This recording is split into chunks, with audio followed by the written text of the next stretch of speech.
is all just setting the table, giving your palate a little teaser for true disappointment that is to come. And that's Bill Burr, a titan of comedy, breaking his silence on why he decided to abandon every principle he ever espoused as a comedian. All right, his entire last year, he's been on kind of a high horse, calling everybody out for being greedy bastards. He did an entire bit. Oh, do you have to own everything? Right? God, why does everybody have to own everything? Why is everything for sale? Why are you for sale, Bill?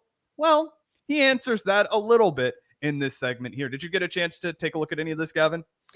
No, I'm super excited to though, because it's going to be interesting. I haven't watched, I haven't heard, I don't know what he's going to say. I'm interested to see if he just kind of goes the Tim Dillon route of like making a joke out of it and just like using comedy to kind of sweep it under the rug, or if he's actually going to seriously, substantively address the criticism.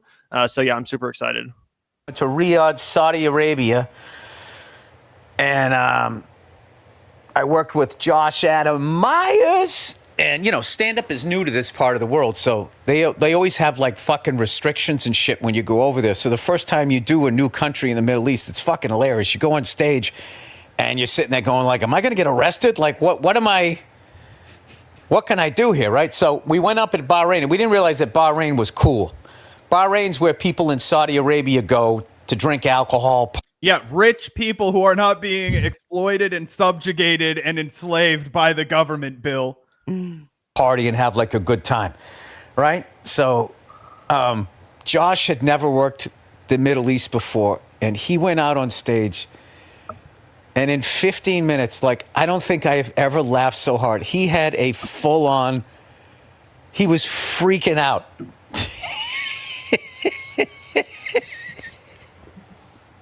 He was smiling ear to ear, but he had this flop sweat.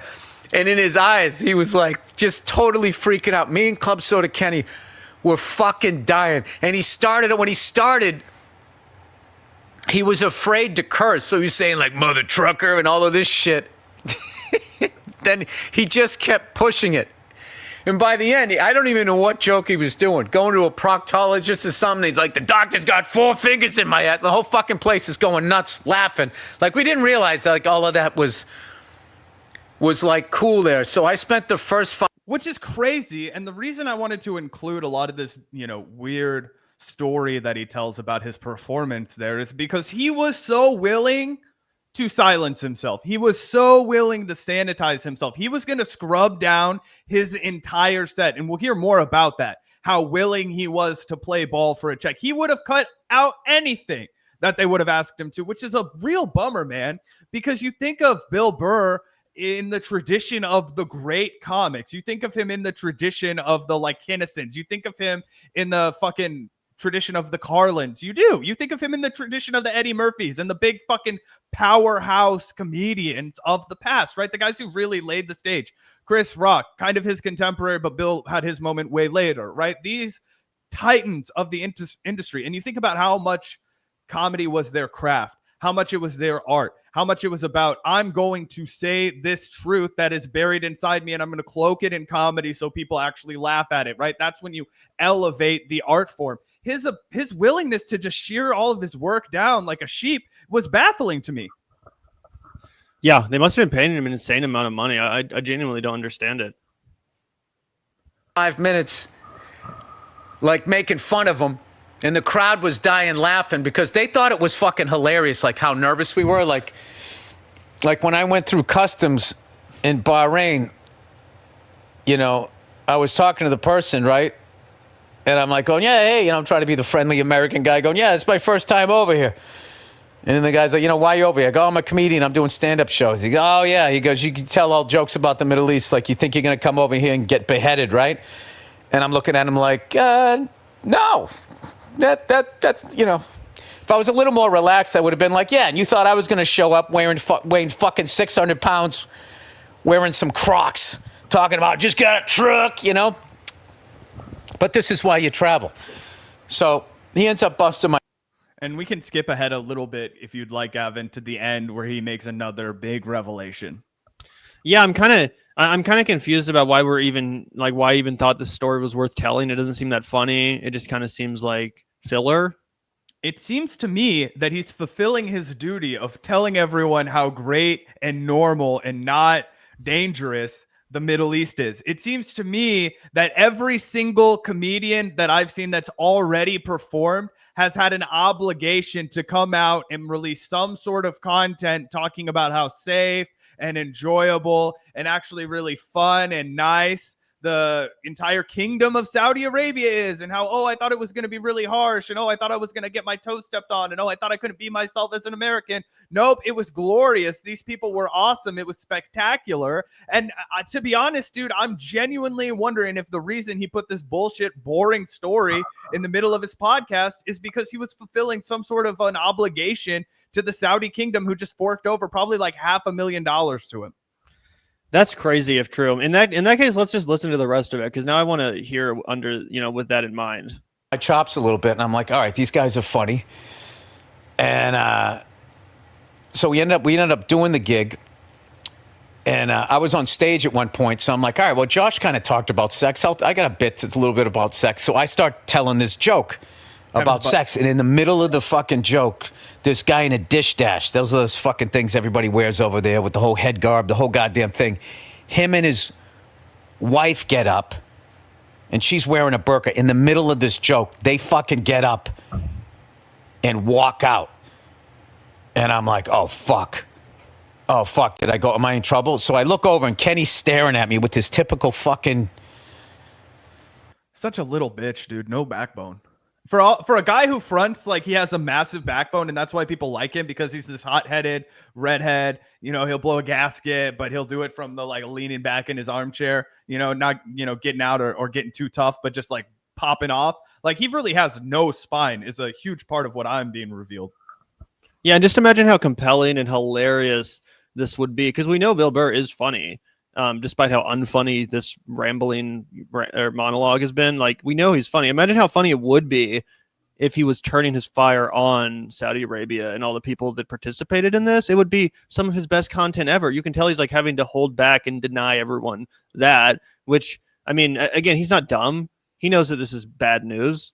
He's just trying to have to justify it to himself. And that's why it's resulted in such mediocre content. It could have been an all-time set list if he'd gone out there and just ripped the kingdom of Saudi Arabia, gone after MBS, made jokes about Jamal Khashoggi, made jokes about 9/11. I mean, he has the ability to go out there and just tear, just crush, right? But he doesn't have the backbone for it. Emotionless look on his face, and I'm like turned sideways, so I'm upstage, and I give him like the thumbs up, like, am I cool? And he's just staring at me, and Josh Adam Myers isn't there anymore. So now I'm totally in my head, but I already started the joke. I got to finish it. And everybody else is laughing. So I'm like, all right, well, maybe I'll just get in a little bit of trouble. Fuck it. So I finished the joke. I start another joke. And I made a comment about them leaving. I go, oh, looks like I'm getting in trouble. And no one really laughed. So I'm like, oh, fuck, right? So then, like 2 jokes later, the dude comes back with his wife. And then I just go, hey, I guess I'm going to live. And everybody fucking laughed. And anyway, long story short, it was a great gig. And in the end, this is tipping the cap to the people that set up the festival over there. When they first went to set it up over there, the rules on what they had about what you could say and what you couldn't say in Saudi Arabia, the people running the festivals will be like, all right, well, man, that's game, set, match. If this is like all you can talk about and you want some good comedians, like, this isn't going to work. And then to their credit, they said, all right, what do we got to do? And they just negotiated it all the way down to, like, you can talk about anything, other than a couple things, which was basically, a couple things. You can talk about anything other than a couple things, and then he's going to tell you what the big no-fly zones are. Do you have any guesses, Gavin? Jamal Khashoggi? Not quite. Not directly, but you're close. Interesting. Religion, don't make fun of the royals. And other than that, it was everything was like open. Bullshit. Yeah, I imagine that you can't make fun of the royals also includes you can't make fun of anything that the royals oversaw or that they ordered, including the brutal execution of Jamal Khashoggi, including a bunch of the horrible shit that Saudi Arabia does. So that's an easy way to make it seem a lot more specific than what that actually probably entails, which is, again, everything that the royals are responsible for, everything they oversee. You don't think they're going to interpret that as a jab at them if you start going off on the shit that they oversaw and ordered? Of course they are. So yeah, that's a ridiculous excuse. And honestly, the worst part about that clip, if Bill Burr was going to talk about this at all, I honestly far prefer the Tim Dillon response before he obviously got He learned from Tim. yeah, I guess that's true. But Tim went out there and was basically like, yeah, I'm taking the fucking blood money to look the other way. Like, he at least acknowledged, while excusing himself, right? He at least acknowledged the reality of the situation and made a funny joke about it. And it was pretty funny, right? At least there was some actual edge there. In this clip, Bill Burr doesn't even actually address the criticism. He literally doesn't. He doesn't address the criticism at all, beyond just like making kind of cliche jokes about how, like, oh no, I thought I was about to get executed because I'm in the Middle East, haha, or whatever. But that's not really specific to the criticisms about participating in this festival. So what a bitch move. I'm really disappointed in Bill Burr. I would have at least appreciated if he had been honest and vulnerable and talked about his reasoning and why he took this money. Because again, it's not like I'm a totally unforgiving person. I can move on. I'm sure in a year from now, if Bill Burr released a fire comedy special, it's not like I'm gonna fucking boycott it, right?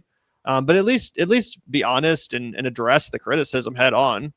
Oh yeah, and I'd think twice before spending my money to go see him live now. I would have loved to see Bill Burr live, but this is one of those things where I'm like, no, I'm more likely now to go see Shane Gillis live. I'm more likely now to go see Stavros live. You know what? Fuck it. I might even go reward the good behavior of Mark Maron, who didn't even get invited to the dance, but he was so punk rock. He said, don't worry, man. I didn't even want to go to your stupid freaking dance. You crazies. All right. I do appreciate Mark Maron being like, listen, bro, I'll be real. They didn't hit me up, but it's bullshit to go to something like this anyway, because you're like, well, what the fuck? Just because the Saudis didn't think I would be good material for their fucking festival? Did we find out if Rogan got invited or if he turned it down or what? It was never publicly revealed to my knowledge. I looked. I would imagine they offered him money and he turned it down, but I don't think it was out of any virtue. I would imagine he just doesn't want to travel to Saudi Arabia. He's really weird about traveling. I guess, yeah, perhaps. Because he refuses to travel and do the international UFCs is just the one thing I know about him. Like, he never goes to Abu Dhabi for the UFCs. Like, he only does the ones that are in Vegas because he hates traveling like that. And he says it takes too long and it's uncomfortable and all these kinds of things. So that would be the one reason why I would be like, I don't think he had a moral opposition to doing it for the Saudis. Maybe he did. And honestly, if he finally found a fucking line in the sand to draw, good for Joe Rogan. But to be honest, I think a big part of it had to do with the fact that he never ever flies out of the country like that. Yeah, it's also possible after his last set, like, what was it, Burning the Boats or something, after that got totally trashed and that Elephant Graveyard video went viral. It's possible. But me neither, except for what was shown in the Elephant Graveyard video. But it's possible he's a little bit sensitive about his material right now, and it's a little bit too early for him to come out here with a new set. Also, Zach, do you know David Cross, the comedian? I saw that he published a piece about this, right? Yeah, that's what I was about to throw up on screen. I'm not really familiar with his comedy. But he put out this statement online and basically trashed all of these comedians. He said, I'm disgusted. I'm deeply disappointed in this whole gross thing that people I admire with unarguable talent would condone this totalitarian fiefdom for what? A fourth house, a boat, more sneakers. So, obviously you guys can read the full statement if you want, but I thought that was pretty powerful and a good way to put it, because essentially that is what happened. That's exactly what went down with all of these guys, including Bill Burr. They said, yeah, I'll definitely run cover for a totalitarian regime, for a new pair of sneakers, for a new boat, for a fourth house. And that's just absolutely disgusting. It's one thing, like, you can understand, right, if you take like a super desperate poor person, right, and you're like, hey, I'll give you this money if you do something unethical. It's a little bit more justifiable because that person's like desperate and they need, financial security. When it comes to a rich fucking celebrity, there is no excuse. There's no excuse whatsoever. It's just not the same thing as like, you know, a poor person like joining the military because they need health care. So they're like, you know, going to do some unethical shit so they can have their basic needs met or whatever. It's just not the same thing. These people don't need the money. They don't. They have more than enough fucking money. It's crazy.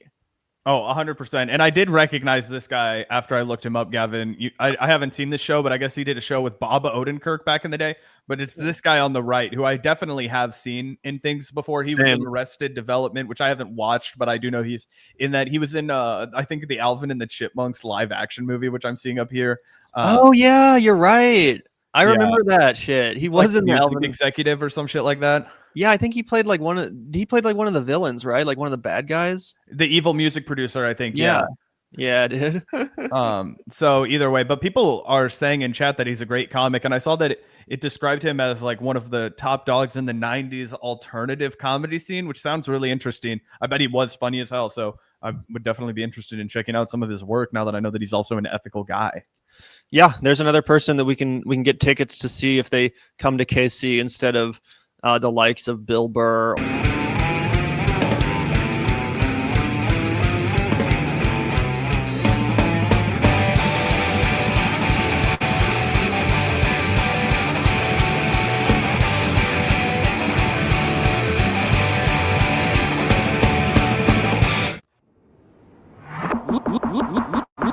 Look out the door if you hear an ambulance. The Vanguard will be there, sir. The Vanguard will be there, sir. The Vanguard will be there, sir. The Vanguard will be there. Be there.